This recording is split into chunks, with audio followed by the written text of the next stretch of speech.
Hello दोस्तों, नमस्कार। कैसे हैं आप सब? आई होप कि आप सब अच्छे होंगे और खूब बढ़िया से पढ़ाई वढ़ाई कर रहे होंगे। तो जैसा कि आप लोगों को पता है, आज हम लोग पढ़ रहे हैं हिंदी के प्रैक्टिस सेट हैं ये।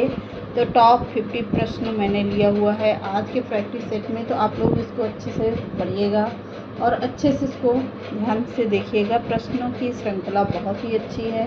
तो चलिए आज के सेशन को स्टार्ट करते हैं। देखते हैं आज के सेशन का पहला प्रश्न। आज के सेशन का पहला प्रश्न है, निम्नलिखित में से किस रचनाकार की औपन्यासिक कृति का नाम रुकोगी नहीं राधिका है?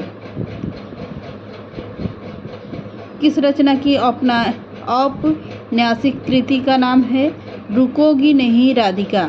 मन्नू भंडारी, मृदुला गर्ग की है, मृणाल पांडे की है या उषा प्रियंवदा की है? किसकी रचना पूछी जा रही है? तो ये कमेंट करके बताना है आप लोगों को। कमेंट करते रहिएगा और बताते रहिएगा कि किसकी रचना है ये। किसकी है? मृणाल पांडे की है, मृदुला गर्ग की है, मन्नू भंडारी की है या उषा प्रियंवदा की है? तो किसकी है? उषा प्रियंवदा की है। किसकी? उषा प्रियंवदा की है। डी ऑप्शन बिल्कुल सही ऑप्शन है। अगला प्रश्न देखते हैं। अगला प्रश्न है, अरुण यह मधुमय देश हमारा प्रसाद के किस नाटक का गीत है? अरुण यह मधुमय देश हमारा प्रसाद के किस नाटक का गीत है ये? गुरुस्वामिनी, स्कंदगुप्त, चंद्रगुप्त या राज्यश्री? किसका है ये? तो अरुण यह मधुमय देश हमारा प्रसाद के किस नाटक का गीत माना जाता है? कौन से नाटक का है?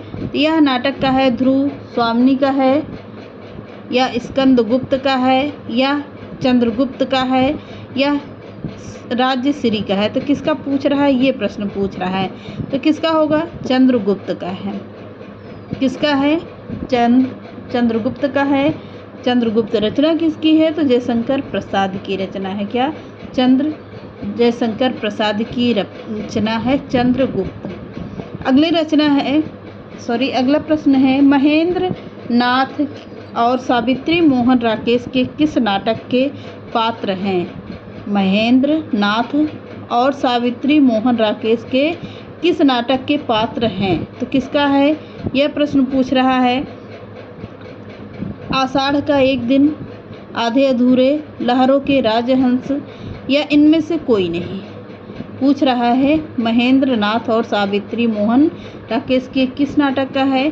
तो आधे अधूरे का है। बी ऑप्शन बिल्कुल सही ऑप्शन है। आगे बढ़ते हैं, चलते हैं आगे के प्रश्नों की तरफ। तो अगला प्रश्न बहुत ही अच्छा है, वो यानी बहुत ही ज़बरदस्त है।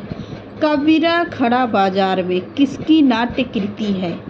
कबीरा खड़ा बाजार में किसकी नाट्य कृति है? भीष्म साहनी की है, सुरेंद्र वर्मा की है या माड़ी मधुकर की है या नरेश मेहता की है? तो कबीरा खड़ा बाजार में किसकी नाट्य कृति है? भीष्म साहनी की है।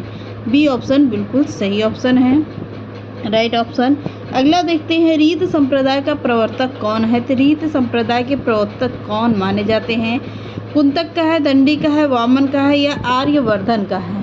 तो दिख रहा होगा, कुंतक का है, दंडी का है, वामन का है या आनंदवर्धन का है? तो किसका पूछ रहा है? तो रीत संप्रदाय के प्रवर्तक के रचनाकार होंगे कौन? वामन की रचना है। किसकी? वामन की रचना है। अगला प्रश्न है, आचार्य क्षेमेंद्र की कृति कौन सी है? नाट्यशास्त्र है, सरस्वती कंठाभरण है, 10 रूपक है या औचित्य विचार चर्चा है? कौन सी रचना है? तो आचार्य क्षेमेंद्र की कृति कौन सी है? तो औचित्य विचार चर्चा है। किसकी है? आचार्य क्षेमेंद्र की है।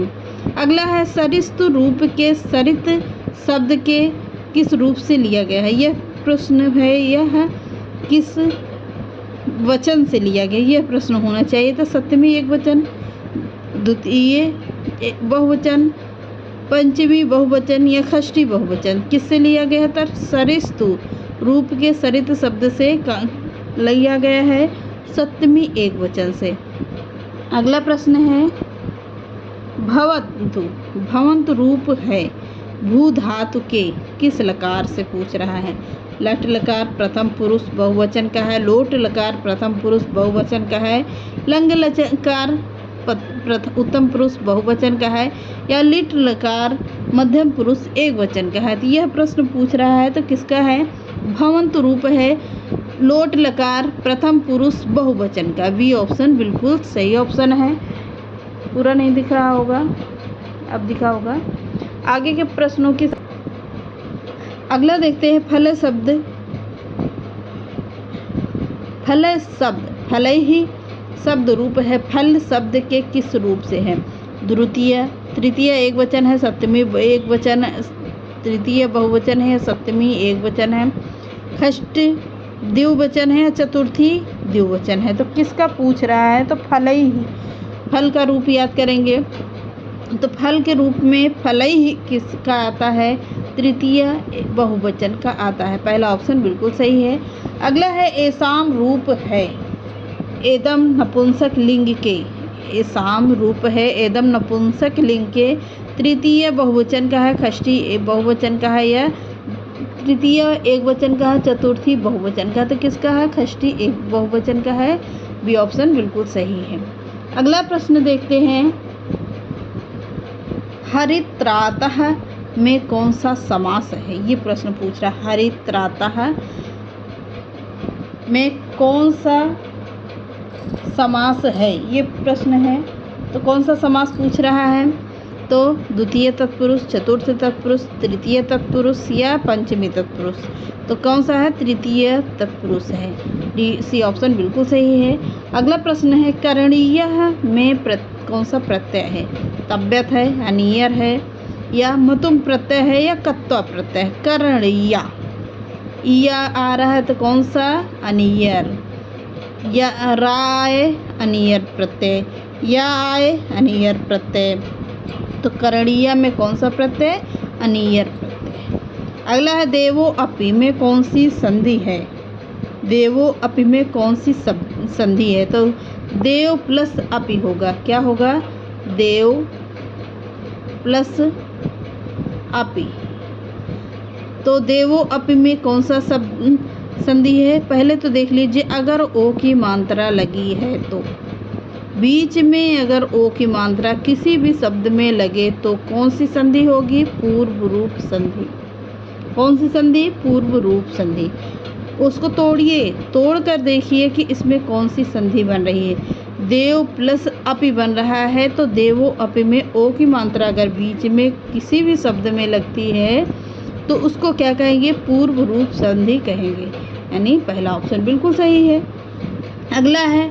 पद लालित्य के लिए किस कवि को जाना जाता है। तो पद लालित्य के लिए आचार्य दंडी को सबसे ज़्यादा जाना जाता है। पद लालित्य के रचनाकार ही हैं कौन, ये पद लालित्य के ही रचनाएं ज़्यादातर लिखने वाले ऐसे कवि हैं दंडी। कौन होंगे, दंडी हैं। अगला प्रश्न है। अर्थ गौरव के लिए किस कवि का नाम लिया जाता है, भारवी का, भास का, कालिदास का या भूभूति का। अर्थ गौरव के लिए अगर पूछता है तो भारवी को माना जाएगा। तो कालिदास की कितनी रचनाएं हैं, तो कालिदास की 7 रचनाएं हैं जो बहुत ही पूछी जाने वाली पुस्तक है ये। तो मालविकाग्निमित्रम, मेघदूत, अभिज्ञान शाकुंतलम, ऐसी 7 रचनाएं इनकी हैं जो अभी तो यहाँ पर बता नहीं सकते क्योंकि लिखने में लगेगा टाइम, तो आप लोग होंगे बोर।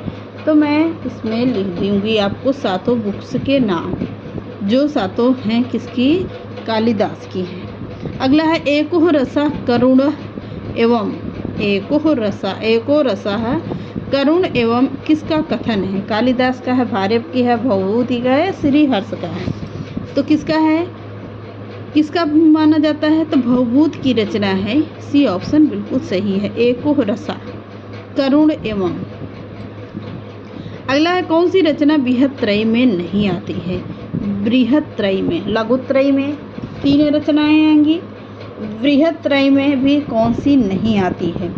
तो कौन सी नहीं आती है, रघुवंशम नहीं आती है। बृहत्त्रयी में 3 रचनाएं आती हैं, शिशुपाल वधम, नैषधीय चरितम, किराता अर्जुनीयम। तो और रघुवंशम बृहत्त्रयी के अंतर्गत नहीं आती है। कौन सी, रघुवंशम। देखिएगा पूरे ध्यान से सारी रचनाओं को। अगला प्रश्न है, कौन सी कृति भास माघ की है? बुद्धचरित, स्वप्नवासो दत्ता, शिशुपाल वधम, मालती माधव। तो कौन सी कृति माघ की पूछ रहा है, तो कौन सी है? शिशुपाल वधम है।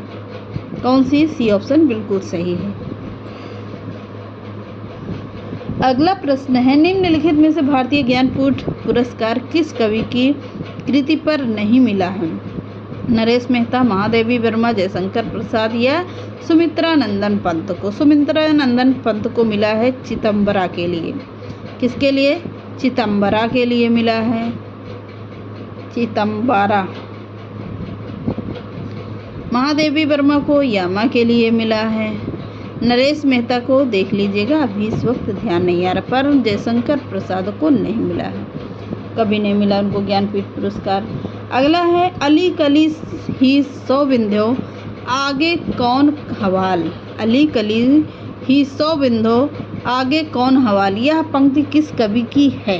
बिहारी की है, मोतीराम की है, तुलसी की है, वियोगी हरि की है? अली कली ही सौ बिंध्यो आगे कौन हवाल, इसके रचनाकार होंगे बिहारी जी। कौन? बिहारी जी। अगला है, माधव जी सिंधिया उपन्यास के रचयिता हैं।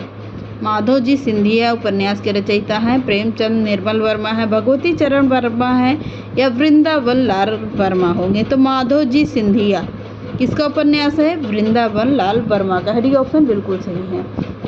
अगला प्रश्न है, प्रेमचंद का कौन सा उपन्यास अपूर्ण रह गया था? तो मंगलसूत्र रह गया था, आप लोगों को पता है।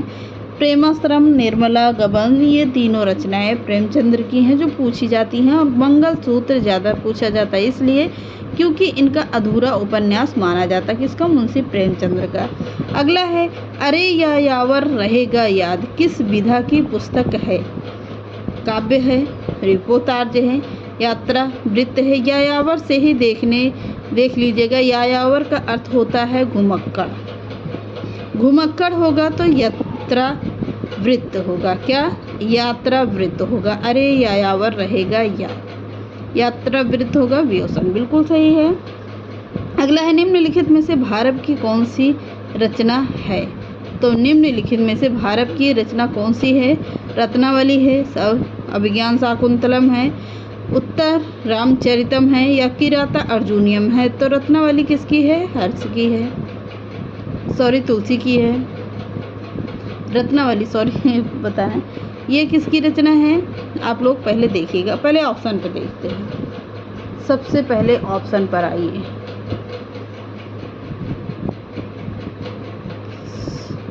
रत्नावली, एक मिनट, अभिज्ञान शाकुंतलम और किराता अर्जुनियम किसकी है?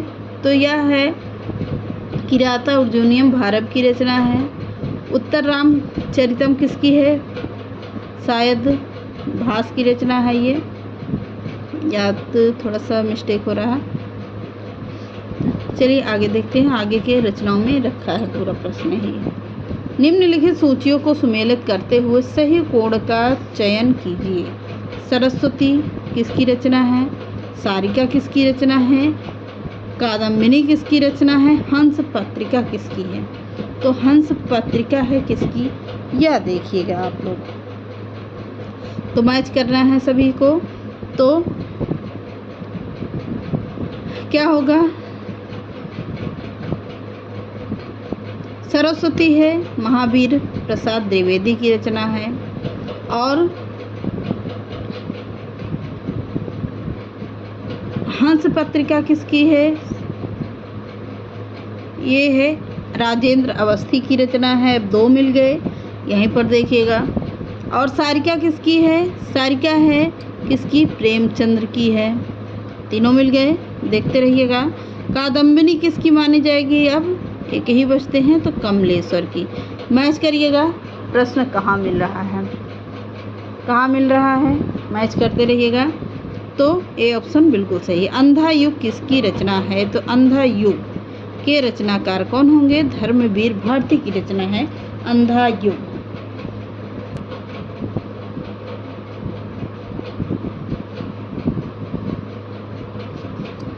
निम्नलिखित कहानियों में भीष्म साहनी की कहानी का चयन कीजिए। आकाशदीप, कानों में कंगना, चीप की दावत, प्रायश्चित। तो किसकी रचना है? भीष्म साहनी की पूछ रहा है, तो चीफ की दावत भीष्म साहनी की रचना है। अगला है नहीं पराग नहीं मधुर मधु, नहीं विकास ही काल, अली कली ही सौ बंध्यो, आगे कौन हवाल। यह पंक्ति है, सॉरी अलंकार है। नहीं पराग नहीं मधुर मधु, ना ही विकास ही काल, अली कली ही सौ बिंधो, आगे कौन हवाल। अतिशयोक्ति है, अन्योक्ति है, विशेषोक्ति है या रूपक है। तो नहीं पराग नहीं मधुर मधुर, मधुर मधुर क्या आ रहा है? अन्योक्ति अलंकार, बी ऑप्शन बिल्कुल सही है। अगला भारत भारती किसकी रचना है? मैथिली शरण गुप्त की रचना है। अगला है मेरी असफलताएं किसकी आत्मकथा है। यह प्रश्न है, मेरी असफलताएं किसकी आत्मकथा है? रामचंद्र शुक्ल, गुलाब राय, कुबेर नाथ राय अज्ञे की है, तो किसकी है? गुलाब राय की है। अगला है सुमेलित करने वाला प्रश्न। ये प्रश्न बहुत आता है सभी परीक्षाओं में। सुमेलित करने वाले प्रश्न 2-3 प्रश्न तो जरूर ही देता है, चाहे हिंदी का दे दे या संस्कृत का दे दे। मैचिंग का सब्जेक्ट जरूर आता है, मैचिंग का प्रश्न जरूर आता है। इसको देखिएगा। और इसको देखने के लिए सभी रचनाओं को याद करना भी ज़रूरी है। अगर ये रचनाएं सब याद रहती हैं तो क्या होगा, सभी आप लोगों को पता होगा कि सब कुछ मैच कर लेंगे आप लोग। तो अब पहले देखते हैं प्रवास की डायरी, प्लांट का मोर्चा, घुमक्कड़ शास्त्र। तो घुमक्कड़ शास्त्र ही मिल गया। कहाँ घुमक्कड़ के शास्त्र के लिए कौन जाने जाते हैं? राहुल सांकेत्यायन को जाना जाता है घुमक्कड़ के रूप में। पहला प्रश्न मिल गया। अब देखिएगा 1 का डी किस में आ रहा है? तो पहले का डी किस में आ रहा है? बी ऑप्शन में आ रहा है, बी ऑप्शन में आ रहा है। प्रवास की डायरी, अब यह किसकी रचना है? ये देखिएगा किस में आ रहा है? प्रवास की डायरी, बी ऑप्शन में आ रहा है।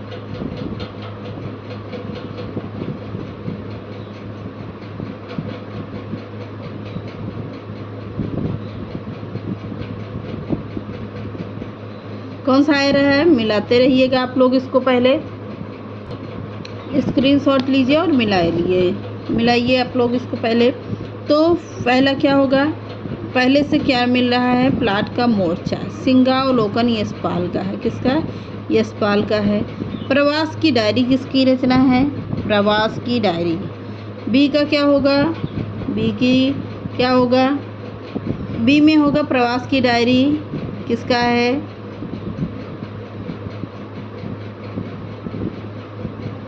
तो हरिवंश राय बच्चन का है, बी। और अगला देखते हैं किसी का कौन सा होगा? सी ऑप्शन का होगा शमशेर बहादुर सिंह, प्लाट का मोर्चा। तो इसके हिसाब से तीनों मैच हुआ, तो किस में आ रहा है? ए का तीसरा, यानी कि डी ऑप्शन बिल्कुल सही है। आप लोग स्क्रीनशॉट भी लीजिएगा और मिला लीजिएगा। अगला है चिड़िया आकाश में उड़ रही है। कौन सी क्रिया है? उड़ रही है कि मतलब होता है क्या? क्रिया कर रही है। तो क्या होगा? अकर्मक क्रिया। मेरे घर से आपका घर 5 किलोमीटर दूर है। इस वाक्य में घर से कौन सा कारक है? घर से आ रहा है, कर्ता ने कर्म को करण से क्या होगा? करण से अलग हो रहा है। अलग होने के अर्थ में क्या होगा? अपादान। मेरे घर से आपका घर 5 किलोमीटर दूर है, यानी कि घर से में क्या आ रहा है? अपादान कारक आ रहा है। कौन सा? कर्ता ने कर्म को करण से, करण भी होगा पर अलगाव की दृष्टि से देखा जाएगा अपादान। अगला प्रश्न है वह चलते चलते अचानक रुक गया। इस वाक्य में रेखांकित शब्द में क्या है? अव्यय है, सर्वनाम है, क्रिया है या क्रिया विशेषण है? रेखांकित अचानक रुक गया। रेखांकित में अचानक क्या होगा? क्रिया विशेषण है। अगला है आपको नियमित दवा लेना चाहिए। इस वाक्य में किस प्रकार की अशुद्धि है? क्रिया संबंधी अशुद्धि है। आपको नियमित दवा लेनी चाहिए थी, तो लेना चाहिए है। तो क्या है? क्रिया संबंधी कारक है। अगला है सूर्योदय से कौन सी पक्षी प्रसन्न होता है? चक्रवाक, चकोर, चातक या चटक? तो चक्रवाक होगा। सूर्योदय से कौन सा पक्षी प्रसन्न होता है? चक्रवाक होता है, यानी बी ऑप्शन बिल्कुल सही है। अगला है, यह अनेक अभिज्ञ जन विद्यमान है, इस तथ्य की जानकारी हो सकती है। इस वाक्य में अभिज्ञ शब्द का विपरीत होगा अनभिज्ञ। पता होना चाहिए ये सब, तो अनभिज्ञ होगा। अगला है, द्रबहु सो दशरथ अजीर बिहारी, जो हम लोग पंक्ति गाते हैं, द्रबहु सो दशरथ अजीर बिहारी वाली रेखांकित शब्द में अर्थ होता है बूढ़ा, अमर, आंगन या ज्वर सहित। तो क्या होता है? आंगन होता है। अगला प्रश्न है,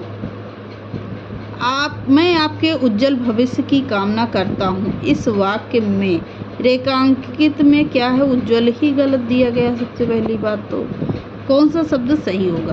तो सभी को पता है उज्जवल। शुद्धता की दृष्टि से दोनों आधे आधे रहते हैं, तो क्या होगा? उज्जवल, यानी कि पहला ऑप्शन सही ऑप्शन है। अगला है, निम्नलिखित कृतियों को रचना काल में के आरोही क्रम में व्यवस्थित कीजिए। मेरा परिवार, स्मृति की रेखाएं, अतीत के चलचित्र, पथ के साथी, मेरा परिवार, अतीत के चलचित्र या स्मृति की रेखाएं। क्या कह रहा है? अतीत, स्मृति की रेखाएं, पथ के साथी या मेरा परिवार या अतीत के चलचित्र। अतीत के चलचित्र या स्मृति की रेखाएं, पथ के साथी या मेरा परिवार। तो यही ऑप्शन बिल्कुल सही है। पहले आएगा अतीत के चलचित्र, स्मृति की रेखाएं, पथ के साथी और मेरा परिवार। अगला, नई कविता के प्रतिमान नामक पुस्तक के लेखक है इंद्रनाथ मदान, लक्ष्मीकांत वर्मा, राम स्वरूप चतुर्वेदी या डॉक्टर रघुवंश। तो क्या होंगे? लक्ष्मीकांत वर्मा होंगे। बी ऑप्शन बिल्कुल सही है। अगला है, भारतीय सौंदर्य शास्त्र की भूमिका नामक ग्रंथ के रचयिता हैं रामविलास शर्मा है, रविंद्रनाथ श्रीवास्तव हैं, डॉक्टर नागेंद्र हैं या नंद दुलारे वाजपेयी हैं। तो कौन होंगे? डॉक्टर नागेंद्र होंगे। कौन होंगे? डॉक्टर नागेंद्र होंगे। दिख रहा होगा। अगला प्रश्न है, पेट में दाढ़ी होने का अर्थ होता है पेट में कलबली मचना, दाढ़ी बहुत लंबी होना, बचपन में बहुत बुद्धिमान होना, कोई भेद न छिपाना। तो बचपन में बहुत बुद्धिमान होना, यानी कि मुहावरा है पेट में दाढ़ी होना। अगला, समारोह का आरंभ दीप प्रज्वलन से होगा। रेखांकित शब्द में शुद्ध रूप है प्रज्वलन होगा या प्रज्वलन होगा, या इनमें से कोई नहीं होगा। तो क्या होगा? प्रज्वलन होगा। बी ऑप्शन बिल्कुल सही है। अगला है, निम्नलिखित में एक शब्द हाथी का पर्यायवाची नहीं, उस शब्द का चयन कीजिए। द्वीप, द्वरिद, तरणी, सिंदूर। तो क्या होगा? तरणी होगा। अगला है, घुड़दौड़ शब्द किन दो पदों के योग से बना है? घोड़ा प्लस दौड़, यानी पहला ऑप्शन सही है। अगला है, निम्नलिखित में से कौन सा शब्द कंधा का समानार्थी शब्द है? अंश, आश्रु या अंश। तो क्या होगा? अंश होगा। डी ऑप्शन बिल्कुल सही है। अगला है, इंद्रपति किसे कहा जाता है? तो विष्णु को, ब्रह्मा को, वरुण को या कबीर को। तो इंद्रपति के नाम से कौन जाने जाते हैं? विष्णु भगवान जाने जाते हैं। अगला है, अनाम दास का फोथा किसकी रचना है? तो महावीर प्रसाद द्विवेदी, हजारी प्रसाद द्विवेदी या सोहन लाल द्विवेदी या माखन लाल चतुर्वेदी। तो कौन होंगे? हजारी प्रसाद द्विवेदी होंगे। बी ऑप्शन बिल्कुल सही है। अगला है, मुझे किस प्रकार का सर्वनाम है? उत्तम पुरुष है, मध्यम पुरुष है, अन्य पुरुष है। तो क्या है? उत्तम पुरुष, पहला ऑप्शन बिल्कुल सही है। तो चलिए, आज की ये रहे 50 प्रश्नों की श्रृंखला। तो चलिए मिलते हैं अगली क्लास में। चैनल पसंद आए तो लाइक, सब्सक्राइब और शेयर करिएगा। नमस्कार।